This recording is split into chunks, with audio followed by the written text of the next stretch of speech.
भक्ति में वो ताकत है जो किस्मत बदल देती है। जो झुक जाए मेरे श्याम के आगे उसकी पूरी जिंदगी संवर जाती है। जय श्री श्याम, हारे के सहारे की जय हो। श्याम भक्तों, हिंदू धर्म में साल के कुछ दिन ऐसे होते हैं जिन्हें अत्यंत पवित्र और चमत्कारी माना जाता है। इन दिनों में अगर सच्चे मन से पूजा पाठ भक्ति उपाय किए जाए तो जीवन में बड़े बड़े कष्टों से भी मुक्ति मिल जाती है। और आने वाला 15 मार्च 2026 का दिन भी ऐसा ही अत्यंत दुर्लभ और बहुत शुभ दिन है, क्योंकि इस दिन पाप मोचनी एकादशी का पावन दिन है। समस्त पापों का नाश करने वाली दिव्य पाप मोचनी एकादशी आ चुकी है। चैत्र मास के कृष्ण पक्ष की एकादशी तिथि को पाप मोचनी एकादशी के नाम से जाना जाता है। इस दिन विधि विधान से बाबा श्याम भगवान विष्णु की पूजा अर्चना की जाती है। उनकी कृपा से जीवन के सभी पाप नष्ट हो जाते हैं। 15 मार्च पाप मोचनी एकादशी पर ये उपाय जरूर से कर लेना। काले तिल वाला उपाय है और आपके जीवन की सभी परेशानियां, सभी समस्त पापों का नाश हो जाएगा इस उपाय से। पाप मोचनी एकादशी का व्रत करने से, प्रभु की उपासना करने से सभी कष्टों का नाश होता है, हर दुख से मुक्ति मिलती है।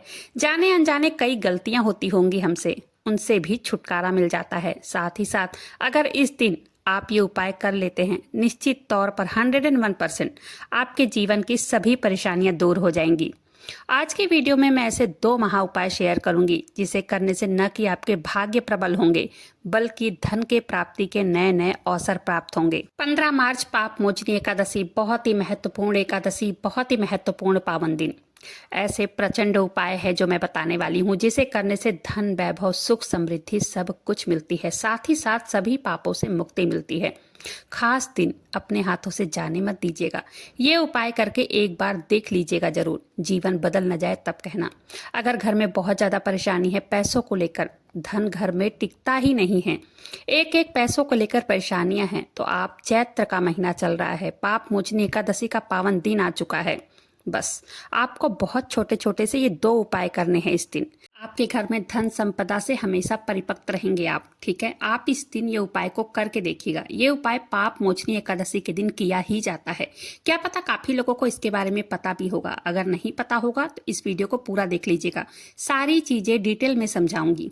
इस उपाय को करने के बाद आप खुद कहेंगे कि ये उपाय बहुत ही असरदार उपाय है। जिसके भी घर में पैसा आता है लेकिन रुकता नहीं है, घर में धन की परेशानी है, पैसा तो आ रहा है टिकता ही नहीं है, इधर से आता है उधर निकल जाता है, पैसों का आवक ही नहीं हो रहा है, घर में पैसों को लेकर हमेशा घर में कलह कलेश चल रहा हो, कर्ज बहुत ज्यादा हो गया हो, समझ में नहीं आ रहा हो कि क्या करें, इस उपाय को एक बार जरूर से कीजिएगा, ठीक है। सबसे पहले कोई भी उपाय बताने से पहले एक बात का बहुत विशेष ध्यान रखना है।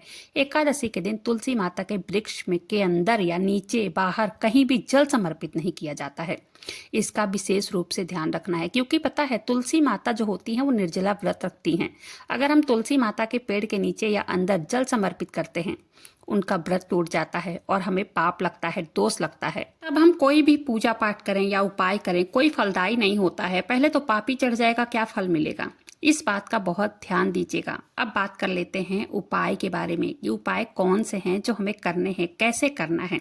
इसके लिए वीडियो को पहले बिना स्किप किए पूरा जरूर देखिएगा, समझिएगा, फिर उपाय कीजिएगा। वीडियो पसंद आए तो एक लाइक जरूर से कर दीजिएगा। अपने ही चैनल मैजिक उपाय को सब्सक्राइब जरूर से कीजिएगा बाबा श्याम से जुड़ने के लिए।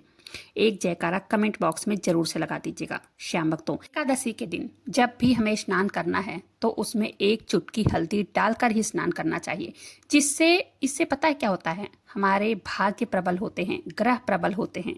फिर स्नान करने के बाद सबसे पहले तो कोशिश करें पीला वस्त्र हो तो वही पहने।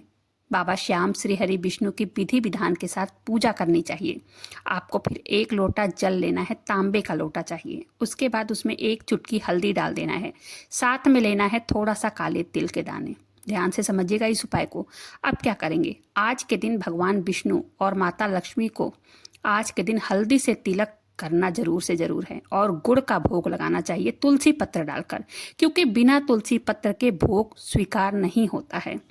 और दीपक प्रज्वलित करना है। साथ ही साथ ओम नमो भगवते वासुदेवाय मंत्र का या ओम श्री श्याम देवाय मंत्र का 11 बार जप जरूर से करना है। आज के दिन एकादशी है तो अक्षत मत डालिएगा, ठीक है। दाहिने हाथ में थोड़ा सा काले तिल लेना है और लेकर ही मंत्र जप करना है। एकादशी के दिन अगर समय हो, विष्णु सहस्त्र नाम का अगर आप पाठ कर सको तो कर लीजिएगा, बहुत फलदायी होता है। 15 मार्च पाप मोचनी एकादशी के दिन करना ही चाहिए। अब अपनी मनोकामनाएं परेशानी कहनी है भगवान से, कपूर से आरती करनी चाहिए। इससे बाबा श्याम की साथ ही साथ विष्णु भगवान की भी कृपा व्यक्ति पर 4 गुना ज्यादा बरसती है, क्योंकि दोनों ही देव एक हैं। और आरती करने के बाद अब जो लोटे में आपने हल्दी काले तिल डाला है, वो जल तैयार जो आपने किया है उसे उठाना है। पूरे घर में वो लोटे को दोनों हाथों में लेकर पूरे घर में घुमाना है। फिर वैसे तो ये जल पीपल के वृक्ष में चढ़ाना चाहिए, लेकिन जैसे कि 15 मार्च पाप मोचनी एकादशी का दिन रविवार को पड़ रहा है, रविवार को पीपल में देना नहीं चाहिए जल, तुलसी माता में नहीं देना चाहिए जल, क्योंकि माना जाता है रविवार को पीपल देव में जल चढ़ाने से दरिद्रता आती है। आप खुद देख लीजिएगा, वैसे तो चढ़ाना नहीं चाहिए, वैसे ये जल तो पीपल में ही चढ़ाना चाहिए, लेकिन दूसरा ऑप्शन भी है। इतवार का दिन पड़ रहा है, आप वो जल दोनों हाथों में लेकर जहाँ भोलेनाथ का मंदिर हो ना, वहां चले जाना है। पीपल के वृक्ष को देव वृक्ष माना जाता है, कहा जाता है पीपल के वृक्ष में माता लक्ष्मी भगवान विष्णु का वास माना जाता है। लेकिन इतवार का दिन होने की वजह से हम पीपल में जल नहीं चढ़ाएंगे। हम अपनी मनोकामना कहते हुए शिवलिंग पर जल चढ़ा देना है, ठीक है। प्रार्थना करना है, हे प्रभु, हे भोलेनाथ, हमसे जाने अनजाने अगर कोई पाप हुआ है, पूर्व जन्म के कोई पाप हो, कोई पाप कर्म हो जिनकी वजह से कष्ट भोगना पड़ रहा है, जो कर्म जाने अनजाने में हुआ है उसे क्षमा करें और हमें सद्बुद्धि प्रदान करें, हमारी मनोकामना पूरी करें, हमें धन धान्य से परिपूर्ण करें। अपनी मनोकामना अपने घर के मंदिर में भी करना है, बाबा श्याम और विष्णु भगवान के सामने। भगवान विष्णु बाबा श्याम के समक्ष आपको दोनों जगह ये मनोकामना करना ही करना है। भगवान विष्णु के समक्ष भोलेनाथ के मंदिर में क्षमा याचना भी करनी है, साथ ही साथ पूजा करने के बाद, ठीक है। अब क्या करना है श्याम भक्तों, ये पाप मोचनी एकादशी है, समस्त पापों से मुक्ति कराती है और पुण्य फल की प्राप्ति भी कराती है। जीवन में आ रहे जो भी कष्ट हैं, जो भी पूर्व जन्म के पापों की वजह से, प्रारब्ध की वजह से जो हमें जीवन में कष्ट भोगना पड़ता है, तो अगर आज के दिन पाप मोचनी एकादशी के दिन अगर आप बाबा श्याम भगवान विष्णु से माफी मांग लेते हैं, तो आपके जो कष्ट हैं, जो परेशानियां हैं, जो दुख है, जो तकलीफ है, वो कम होना शुरू हो जाती है। जो भी व्यक्ति ये काले तिल और हल्दी वाला उपाय करता है, उसके घर में माता लक्ष्मी का वास होता है। घर में अगर पूर्व जन्म के कर्मों की वजह से धन का अभाव हो रहा है, वो अभाव भी दूर हो जाता है।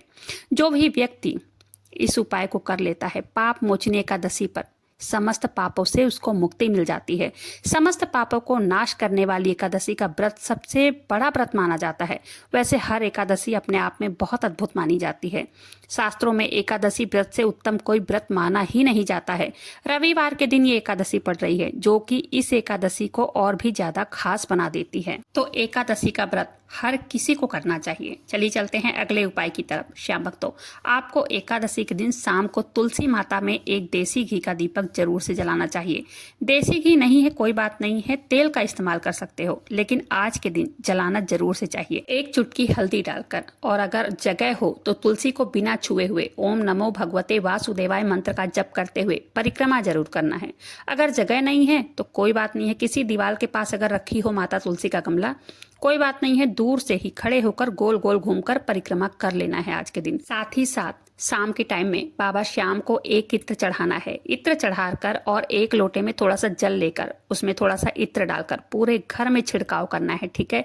ये कुछ एकादशी जो है वो बहुत खास होती है, और इससे तो जरूर से कीजिएगा जो उपाय ये मैंने बताया है, क्योंकि इस उपाय को करने से आपके घर में धन का आगमन बढ़ता है, पापों से मुक्ति मिलती है। ये जो मैंने उपाय बताया है, इससे घर में कलह कलेश रोग दोष सब दूर होंगे। इस उपाय को करने से हर मनोकामना की पूर्ति होती है। और लास्ट में एक उपाय जो हम सभी को करना है, रोज करना है, उठते बैठते चलते फिरते काम करते, क्या करना है, बाबा श्याम के मंत्रों का उच्चारण। जो भी आपके इष्ट देव हों, मैं ये नहीं कहूंगी बाबा श्याम के ही मंत्रों का उच्चारण कीजिए, जो भी आपको नाम पसंद हो, चाहे ओम श्री श्याम देवाय नमः, चाहे राधा राधा, चाहे राधा कृष्ण, चाहे ओम नमः शिवाय, राम राम सीता राम, जो भी नाम पसंद हो, नाम जपते रहिए, क्योंकि नाम जप हमारा हमेशा कल्याण ही करता है। इस उपाय को करके देखिएगा, बहुत ही विश्वास के साथ कीजिएगा, आपको इस उपाय का परिणाम जरूर से जरूर देखने को मिलेगा। उम्मीद करती हूँ जानकारी पसंद आई होगी। सारे उपाय को मैंने बहुत अच्छी तरह से समझा दिया होगा। अगर फिर भी कोई क्वेश्चन हो तो कमेंट करके पूछ सकते हैं, आंसर मैं ज़रूर दूंगी। वीडियो पसंद आई हो एक लाइक ज़रूर से कर दीजिएगा। अपने ही चैनल मैजिक उपाय को सब्सक्राइब जरूर से कीजिएगा। बाबा श्याम का जयकारा दिल से लगाइएगा। मिलते हैं फिर ऐसे किसी वीडियो के साथ, तब तक के लिए जय श्री श्याम, हारे के सहारे की जय हो।